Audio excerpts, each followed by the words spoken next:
Model মেঘনা আলমকে নিরাপত্তা হেফাজতে রাখা হয়েছে বলে জানিয়েছে পুলিশ। কারণ হিসেবে রাষ্ট্রীয় নিরাপত্তা বিঘ্নিত করা, গুরুত্বপূর্ণ ব্যক্তি সম্পর্কে মিথ্যাচার ছড়ানোর মাধ্যমে আন্তঃরাষ্ট্রীয় সম্পর্ক অবনতির অপচেষ্টা করার কথা বলেছে পুলিশ।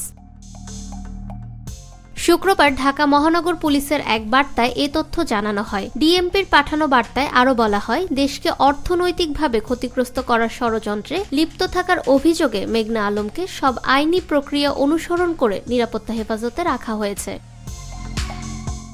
বৃহস্পতিবার রাত 10টার দিকে ঢাকার চিফ মেট্রোপলিটন ম্যাজিস্ট্রেট আদালত বিশেষ ক্ষমতা আইনে মডেল মেঘনা আলমকে 30 দিনের আটকাদেশ দেন। তাকে কারাগারে পাঠানো হয়। পুলিশের আবেদনের পরিপ্রেক্ষিতে এ আদেশ দেওয়া হয়।